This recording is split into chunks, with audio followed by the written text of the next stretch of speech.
Salut, c'est de Fantasio974, plus connu sous le nom de Fanta.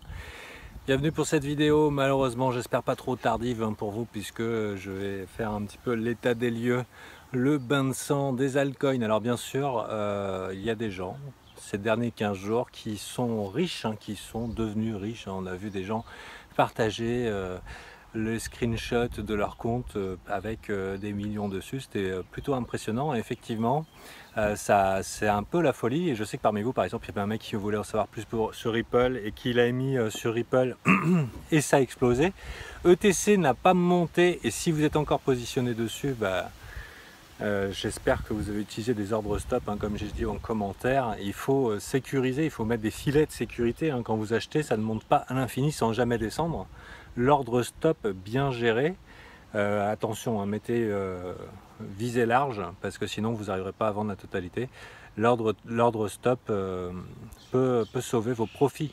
Voilà. Il faut penser à prendre le profit. Voilà. Donc ceux qui ont vu leur gain multiplié par 2 ou par 3 ces derniers jours sur quasiment tous les altcoins, malheureusement pas le TC. Voilà, j'ai vérifié au fur et à mesure, ça a mis plus d'une journée. Le MACD confirmait la chose, mais en fait si on regardait les volumes profile, en fait il n'y avait plus vraiment d'action à faire au-dessus de ça. Donc si ça passait au-dessus de 0,047, ça c'était la lune, et si ça passait en dessous de 0,044, c'était la merde. Et en fait voilà, c'était la merde. Au bout d'un moment, quand j'ai vu que pendant plus d'une journée le Bitcoin était au calme plat et qu'on ne savait pas où allait aller le marché, j'ai retiré mes billes. Si vous m'avez suivi sur Twitter, vous avez vu que j'ai recommandé de passer en fiat, c'est-à-dire en euros ou en dollars. Et tout est sur le point de s'effondrer. Et c'est pas maintenant qu'il faut acheter des bitcoins alors qu'il est en train de battre le record de hauteur. Voilà, faut vous retenir d'acheter tout quand c'est en haut.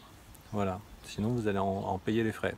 Alors rassurez-vous, si vous êtes vraiment trop tard pour la revente, ça va remonter jusqu'à juillet. Disons que la période d'été, on va vraiment se gaver. Il y a 15 milliards qui sont arrivés ces 15 derniers jours, c'est-à-dire la moitié du marché complet en termes de volume est arrivé sur le marché, c'est-à-dire c'est vraiment l'explosion du truc. Et on a pu voir que pour la première fois, les altcoins ne baissaient pas quand le Bitcoin augmentait. On a eu 15 jours de période folle où quand le Bitcoin montait, les tarifs aussi des altcoins ont continué de monter. Donc c'est un investissement généralisé.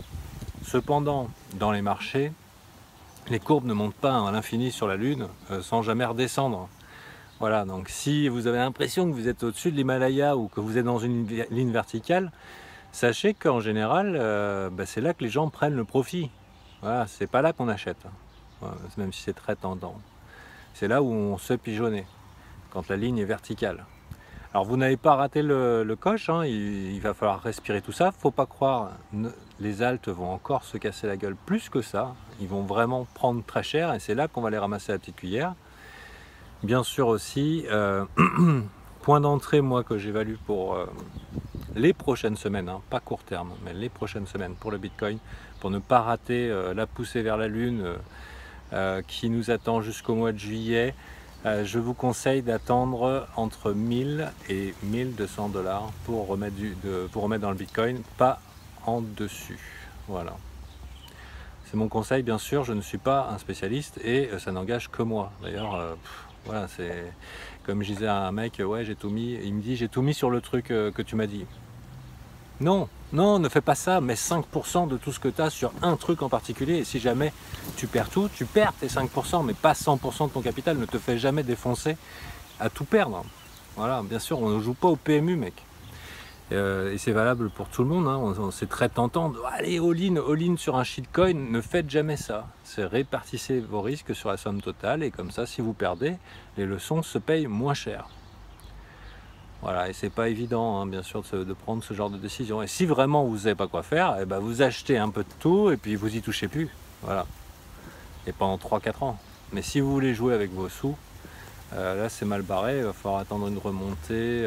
Bien sûr, l'Ethereum à 100, c'était pas un hasard. Le Litecoin, c'était pas un hasard. Enfin, tous ces prix-là, c'était pas un hasard. Il se passe vraiment quelque chose. Donc ils vont les réatteindre, ces tarifs. Mais ça peut être long et ça peut vous coûter cher. Voilà, donc il y a une expression qui dit tu coupes tes pertes rapidement et tu prends ton temps avant d'engranger 4 sur l'os face et prends ton profit rapidement. Voilà. Donc faut pas hésiter quand il y a un moment où vous pouvez vous payer parce que vous avez eu la bonne idée, le bon tuyau, vous êtes au bon endroit. Voilà, si vous ne dites pas non ça va monter plus haut, c'est un moment, c'est ouais non ça c'est bon, je prends. Voilà. Voilà les amis, faites gaffe, faut pas baiser, mettez-vous à l'abri. Et puis on va ramasser ça à la petite cuillère quand tout sera plat. Voilà, pour la prochaine montée, très bientôt.